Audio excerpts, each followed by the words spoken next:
Peter Pan, Chapter 20, Wendy's Story.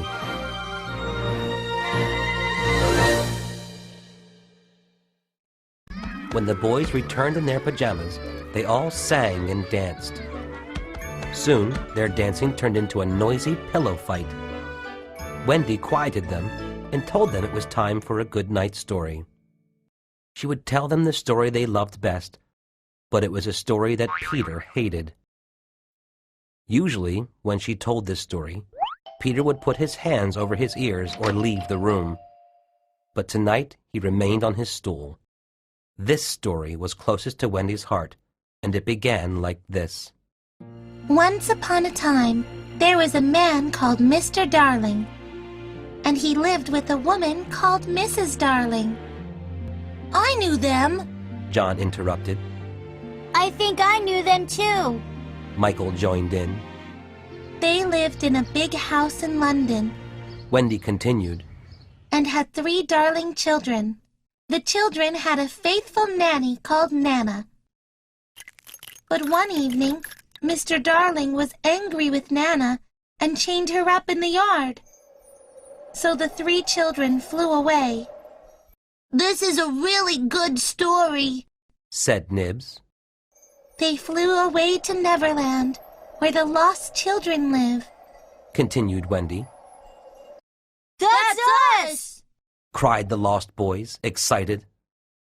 And was one of the lost children called Toodles? Asked Toodles, who already knew the story well. Yes, replied Wendy. But the parents were very sad that their children had flown away. And they visited the nursery every night, waiting for their children to return. This is a sad story.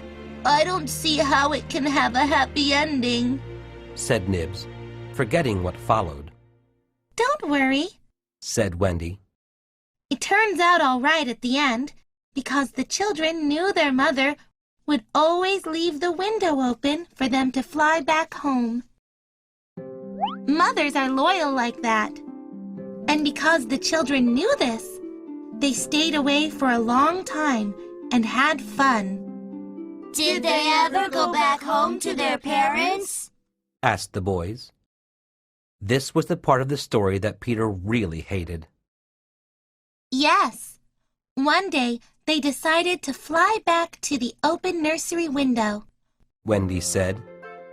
Their mother and father greeted them with much love. They didn't even scold them for running away. And the whole family lived happily ever after. That was the story, and everyone was very pleased with its ending, except for Peter. He hated grown-ups. He had his own story to tell about mothers. Wendy, you are wrong about mothers, he said, and the boys gathered around him to hear his story, one that he had never told before.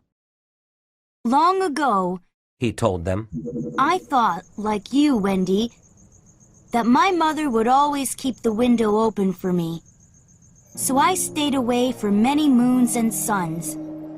Then I flew back, but the window was locked.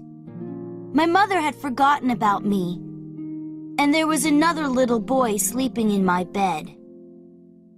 This tale scared all the boys, especially John and Michael, who had been listening closely.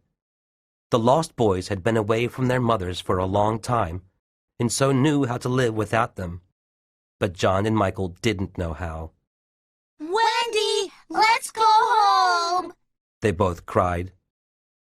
Wendy put her arms around them and thought about their request for a moment. Yes, she said. Maybe it is time to go home to our parents. The lost boys were shocked by this quick decision. Tonight? They asked, confused. Yes, at once, Wendy replied.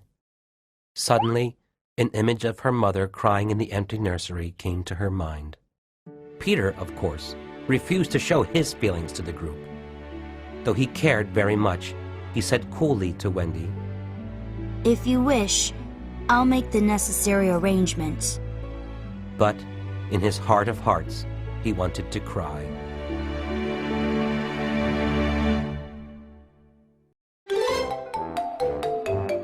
little fox.